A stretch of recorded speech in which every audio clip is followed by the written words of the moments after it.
मैं एक software engineer हूँ। श्री जी की कृपा से हमने अपने घर में बिहारी जी और श्यामा जी की छवि विराजमान कर रखी है, लेकिन मैं ऑफिस में होने के कारण दो ही बार सुबह और रात में ही भोग सेवा कर पाता हूँ, दोपहर के समय नहीं कर पाता। इसके कारण मन बहुत विचलित रहता है। महाराज जी, हाँ, मेरा कोई समाधान क्या है? विचलित होने की जरूरत नहीं। 2 बार होता है तो बढ़िया, एक बार होता है तो बढ़िया।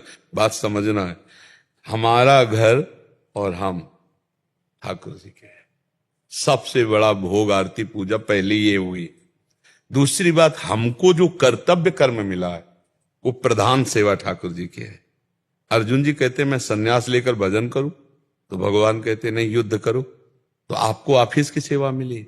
अब उससे जब समय मिलता है तब बेईमानी मत करो। आके घर में ठाकुर सेवा कर दी, और समय नहीं मिलता तो उन्हीं की सेवा में लगे हो। ये सृष्टि कार्य उन्हीं का है और वो कर्म उन्हीं को समर्पित कर दो, बिल्कुल पक्की पूजा होगी। ऐसा नहीं भगवान चाहते कि तुम अपने कर्तव्य कर्मों को छोड़कर आठों पहर उनके आगे बैठे रहो। ऐसा नहीं चाहते। अपने कर्तव्य कर्म को करो। अर्जुन जी कह रहे हैं कि मैं सन्यास लेकर भिक्षा मांगकर खाकर रहूंगा, लेकिन मैं ये नहीं चाहता कि अपने जनों को काटूं।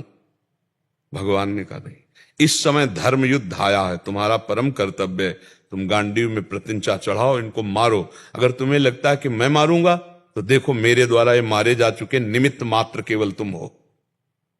तो कर्तव्य को भगवान वहां प्रधान बात की, कर्तव्य पूजा पर विशेष जोर दिया। तो हमको कर्तव्य पर ध्यान देना। सुबह जब चले तो भोग आरती कर लिया जो समय मिला, रात्रि के जब आए तो भोग आरती कर लिया, प्रणाम कर लिया, खाया पिया, सो गए। जब वहां कार्य में रत हैं तो नाम जप करते हुए अपने कार्य में रत है।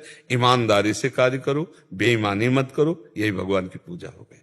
और मस्त रहो, हर समय भगवान की पूजा श्वास श्वास हो रही है भाई। जब नाम जप कर रहे हो, धर्म से चल रहे हो, और खूब बेईमानी हो, गंदा कार्य हो, फिर आके सोने का छत्र चंवर कुछ, ठाकुर जी वो उससे प्रसन्न होने वाले नहीं है। नहीं, ठाकुर जी इससे प्रसन्न होने वाले हैं क्या? कभी नहीं, कभी नहीं स्वीकार करेगा। ठाकुर कभी स्वीकार नहीं करेगा। मेहनत की कमाई, धर्म की कमाई की, अगर ज्वार की भी रोटी का भोग लगा दोगे तो बहुत बढ़िया ठाकुर जी पा लेंगे। तो चैन से, आनंद से, ये भगवत मार्ग आनंद का है। ये शोक चिंता और इसका ग्लानि का नहीं है। एक बार सुबह उठे, नहाया धोया, ठाकुर सेवा की, अपने ऑफिस चले गए। रात्रि में जब शाम के आए, जितना बना सेवा किया, आराम किया, उन्हीं के भजन में है।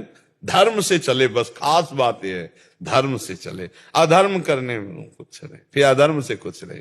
हाँ, अब तुम्हारी चिंता तो है कि ठाकुर जी की सेवा कर, वो चिंतन बीच बीच में जा रहा है। घर के मालिक ठाकुर जी, हम नौकर हैं, हम सेवक हैं। यही सबसे बड़ी पूजा है। नाथ सकल संपदा तुम्हारी, मैं सेवक समेत सुत, ये सबसे बड़ी पूजा है। ये अंदर बैठा लो, हर समय उनकी सेवा में मगन हूं। उन्हीं की सेवा है, ऑफिस की सेवा, संसार की सेवा, ये किसकी सेवा? उन्हीं की तो सेवा है। महाराज जी, जब भाव से भोग लगा सकते हैं तो बिल्कुल बिल्कुल बिल्कुल पक्का भोग लगता है। हाँ, जब समय लगे ऑफिस में 2 मिनट एकाग्र हुए, प्रभु को जल पिला दिया, प्रभु को शरबत पिला दिया, प्रभु को भोग लगा दिया। हाँ, बिना पैसे का पुण्य मिल रहा है। हाँ, और यही तो है, मन से जो साधना की जाती है उसका बहुत बड़ा लाभ मिलता है। एक बार श्री कृष्णदास जी महाराज, वल्लभाचार्य जी के शिष्य, तो बाजार में जा रहे थे तो देखा गरम गरम जलेबी निकल रही थी। तो उन्होंने कहा ये गरम गरम जलेबी तो श्रीनाथ जी को पाओ। बस एकदम एकाग्र हुए। तो वहां श्रीनाथ जी का जब पर्दा हटाया श्री विठल नाथ गोस्वामी जी ने, तो देखा कि जय जय जलेबी पा रहे हैं। तो उनका भोग तो लगाया नहीं, प्रभु आप जलेबी कहां से पा रहे हो? और यहां तो बनी नहीं, तो बाजार की तो आप पाते नहीं। बोले नहीं, कृष्णदास बाजार गए थे तो वहां भावना से पवा रहे, वहां वो भावना से पवा रहे हैं, और यहां साक्षात श्रीनाथ जी पा रहे हैं। समझ रहे ना? तो इसलिए अगर हम भावना से अपने प्रभु को भोग लगाएंगे तो प्रभु पाते हैं। और सही पूछो तो प्रभु भावना का ही पाते हैं। प्रगट का तो भोग ज्यों कते वापस आ जाता है, ले आ जाता है।